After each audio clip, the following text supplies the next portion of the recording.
বিতাড়িত শয়তানের কাছ থেকে আল্লাহ পাকের সাহায্য প্রার্থনা করে পরম করুণাময় অসীম দয়ালু আল্লাহর নামে শুরু করছি। আমি জালালউদ্দিন মণ্ডল, টু বিল্ড কোরআনী জীবন নামক ইউটিউব চ্যানেলে আজ খুব গুরুত্বপূর্ণ একটা বিষয় নিয়ে আলোচনা করতে এসেছি। আজকের আলোচনার বিষয় মানুষের পরীক্ষা। আল্লাহ পাক আকাশ পৃথিবীর সমস্ত কিছুকে যথাযথভাবে সৃষ্টি করেছেন এবং সমস্ত সৃষ্টি শ্রেষ্ঠ করে সুন্দরতম অভাব দিয়ে মানুষকে সর্বোৎকৃষ্ট আকৃতিতে সৃষ্টি করে পৃথিবীর সমস্ত কিছুকে মানুষের সেবায় নিয়োজিত করেছেন। শুধু তাই নয়, আল্লাহ পাক মানুষের জন্য সর্বশেষ এবং সর্বশ্রেষ্ঠ চূড়ান্ত জীবন বিধান পবিত্র কোরআন পাক পাঠিয়ে দিয়ে আল্লাহ পাক জানিয়ে দিয়েছেন যে আমি মানুষকে অবশ্যই পরীক্ষা করব, মানুষকে পরীক্ষা না করে কাউকে আমি অব্যাহতি দেব না। এত কিছু আল্লাহ পাক আমাদের দিয়েছেন, নিয়ামত আল্লাহ পাক দিয়েছেন এবং আল্লাহ পাক আমাদের পরীক্ষা করে নেবেন। এবার আমাদের জানা দরকার, প্রত্যেকটা মুসলমানের দ্বারা দরকার আল্লাহ পাক কীভাবে আমাদের পরীক্ষা করবেন। আমরা পবিত্র কোরআন পাকের মধ্য দিয়ে আমরা জেনে নেব। আল্লাহ পাক সূরা কিয়ামার 36 নম্বর আয়াতে বলেছেন, মানুষ কি মনে করে তাকে এমনি এমনি ছেড়ে দেওয়া হবে? না ভাই, আল্লাহ পাক মানুষকে এমনি এমনি ছেড়ে দেবেন না। আল্লাহ পাক সূরা আনকাবুতের 1 থেকে 4 নম্বর আয়াতে আল্লাহ পাক বলে দিয়েছেন, মানুষ কি মনে করে তাকে পরীক্ষা না করে আমি অব্যাহতি দেব? পূর্ববর্তীদেরও পরীক্ষা নিয়েছিলাম, অবশ্যই পরীক্ষা নেব। কে সত্যবাদী কে মিথ্যাবাদী পরীক্ষা নেব। আল্লাহ পাক আমাদের পরীক্ষা নেবেন। তাই আমাদের প্রাপ্তি অপ্রাপ্তি, ভালো মন্দ, সাফল্য ব্যর্থতা সমস্ত কিছুর উপরে আল্লাহ পাক আমাদের পরীক্ষা নেবেন। আমরা কোরআনের আলোকে জেনে নিই আল্লাহ পাক কীভাবে, কখন, কেমনভাবে, কোন বিষয়ের ওপর আমাদের পরীক্ষা নেবেন। আল্লাহ পাক কোরআন পাকের মধ্যে জানিয়ে দিয়েছেন। সূরা বাকারার 155 নম্বর আয়াতে আল্লাহ পাক বলে দিয়েছেন, আমি ভয়, ক্ষুধা, ধন প্রাণের ক্ষতি এবং ফসলের ক্ষতি দিয়ে আমি পরীক্ষা করব। যে ধৈর্যধারী কারা কারা এসবের উপর ধৈর্য ধারণ করেছে, সবর করেছে, আল্লাহ পাক সেখানে পরীক্ষা করবেন। আল্লাহ পাক সূরা আনামের 165 নম্বর আয়াতে আল্লাহ পাক বলে দিয়েছেন যে কাউকে কারো উপর মর্যাদায় বড় করে দিয়ে আমি পরীক্ষা করব। কাউকে কারোর উপর মর্যাদায় বড় করে দিয়ে আল্লাহ পাক পরীক্ষা করবেন। আবার আল্লাহ পাক সূরা আম্বিয়ায় বলে দিয়েছেন যে ভালো মন্দ দিয়ে আমি পরীক্ষা করব। কে সৎপথ পাচ্ছে, কে সৎপথ পাচ্ছে, ভালো মন্দ দিয়ে আল্লাহ পাক পরীক্ষা করবেন। আল্লাহ এই ভালো মন্দের উপরে কে সবর করছে, ধৈর্য ধরছে, আল্লাহর এটা বিধানকে মেনে নিচ্ছে, এভাবে আল্লাহ পাক আমাদের পরীক্ষা করবেন। আবার সূরা কাহাফের 7 নম্বর আয়াতে আল্লাহ পাক জানিয়ে দিয়েছেন, পৃথিবীর উপরকার শোভাময় দৃশ্য দিয়ে আল্লাহ পাক পরীক্ষা করবেন। নানা রকম শোভা, ধন সম্পদ, অট্টালিকা, নারী, নানা রকম শোভা সৌন্দর্য আমাদের দিয়ে দেবেন, দিয়ে আল্লাহ পাক তার মধ্য দিয়ে পরীক্ষা করবেন। এসবের মধ্যে মশগুল হয়ে গিয়ে আল্লাহ পাককে আমরা ভুলে যাচ্ছি কিনা, আল্লাহর বিধান থেকে আমরা সরে আসছি কিনা, এভাবে আল্লাহ পাক আমাদেরকে পরীক্ষা নেবেন। আবার সূরা তাহায় আল্লাহ বলেছেন 131 নম্বর আয়াতে বলেছেন, ভোগবিলাসের উপকরণ ও পার্থিব জীবনের সৌন্দর্য দিয়ে আল্লাহ পাক পরীক্ষা করবেন। সমস্ত রকম ভোগবিলাসের উপকরণ, গাড়ি বাড়ি নারী, সমস্ত রকম নানা রকম ভোগবিলাস, নানা রকম খাদ্য খাবার, এগুলোর উপকরণ প্রচুর দিয়ে আল্লাহ পাক পরীক্ষা করবেন। কারো না দিয়ে পরীক্ষা করবেন যে কে তারও ধৈর্য রাখতে পারছে, আর এত কিছুর মধ্য থেকেও আল্লাহকে কে স্মরণ করতে পারছে, আল্লাহর শুকরিয়া করতে পারছে, এভাবে আল্লাহ পাক আমাদের পরীক্ষা করবেন।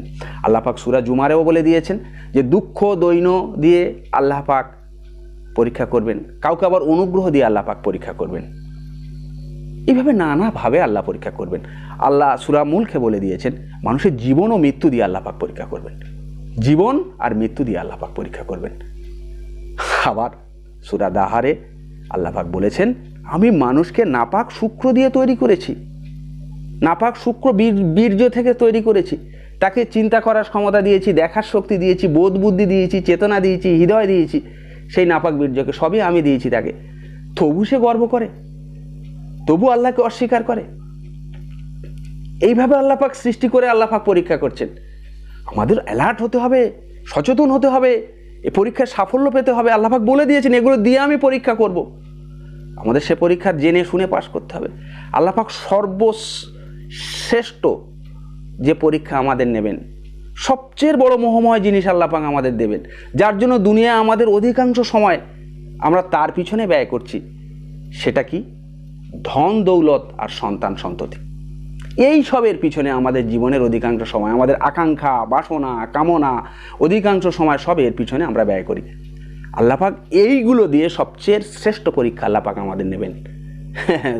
দেখবেন আল্লাহ পাক সূরা আনফালের 28 নম্বর বলেছে, তোমরা জেনে রাখো ধন সম্পদ তোমাদের একটা পরীক্ষা। এটা একটা পরীক্ষা, কিন্তু আল্লাহর কাছে মহা পুরস্কার আছে। সূরা তাবাগুনে আল্লাহ পাক ওই একই কথা বলেছেন, একদম একই কথা বলেছেন। ধন সম্পদ, সন্তান সন্ততি একটা পরীক্ষা, কিন্তু এর থেকে বড় পুরস্কার আছে আল্লাহ পাকের কাছে, এর থেকে বড় পুরস্কার আছে আল্লাহ পাকের কাছে। সূরা ইমরানের 10 নম্বর আল্লাহতে বলেছেন আল্লাহ পাক যে ধন সম্পদ, বিষয় সম্পত্তি, এগুলো অবিশ্বাসীদের এ ধন সম্পদ, এ আল্লাহর কাছে কোনো দাম নেই, কোনো মূল্য নেই আল্লাহ পাকের কাছে। তারা কোথায় থাকবে? তারা জাহান্নামে থাকবে, আগুনের মধ্যে তারা থাকবে। আল্লাহ পাক সূরা সাবার আল্লাহ পাক বলে দিয়েছেন যে যারা সৎকর্ম করবে আর যারা বিশ্বাস করবে তাদের জন্য আল্লাহ বহু গুণ শ্রেষ্ঠ পুরস্কার দেবেন। আর এইটা সবচেয়ে আল্লাহ পাকের কাছে সবচেয়ে বড়। ধন সম্পদ, বিষয় সম্পত্তি নয়, যারা বিশ্বাসী এবং যারা সৎ কর্মপরায়ণ তাদের জন্য আল্লাহ শ্রেষ্ঠ পুরস্কার দেবেন। আল্লাহ সূরা হুমাজায়ও বলে দিয়েছেন যে বলে দিয়েছেন অর্থ সঞ্চয়কারী আর গণনাকারীদের জন্য দুর্ভোগ বলেছেন। যারা অর্থ সঞ্চয় করছেন আর গণনা করছেন তাদের জন্য আল্লাহ দুর্ভোগ কামনা করেছেন। কে? আল্লাহ পাক দুর্ভোগ কামনা করছেন তাদের জন্য। এসবের কোনো মূল্য নেই আল্লাহ পাকের কাছে। আর একটা খুব গুরুত্ব, আল্লাহ মুনাফিকিন, সূরা মুনাফিকিনে আল্লাহ পাক বলে দিয়েছেন 9 নম্বর আয়াতে যে ধন সম্পদ, বিষয় সম্পত্তি যেন তোমার আল্লাহর স্মরণ থেকে যেন পিছিয়ে না দেয়, আল্লাহর স্মরণ থেকে তোমাদের যেন উদাসীন না করে, তাহলে কিন্তু তোমরা খুব বিপদে পড়বে। তাই আল্লাহ পাকের এই সমস্ত পরীক্ষা, ধন সম্পদ, বিষয় সম্পত্তি, সন্তান সন্ততি যেন আল্লাহর স্মরণ থেকে আমাদের দূর না করে, আল্লাহর প্রতি বিশ্বাস এবং সৎকর্ম থেকে আমাদের যদি দূরে সরিয়ে নিয়ে যায়, তাহলে আল্লাহর পরীক্ষা আমরা ফেল হয়ে যাব। যথার্থ আল্লাহ পাকের কাছে যথার্থ আত্মসমর্পণকারী মুসলমান হয়ে আমরা যেতে পারবো না। তাই আমি সমস্ত পৃথিবীর সমস্ত মানুষের কাছে আল্লাহ পাকের এই সমস্ত পরীক্ষায় যথার্থভাবে উত্তীর্ণ হয়ে আল্লাহর পাকের কাছে আত্মসমর্পণকারী মুসলমান হয়ে যেন যেতে পারি এবং কোরআনী জীবন গড়তে পারি।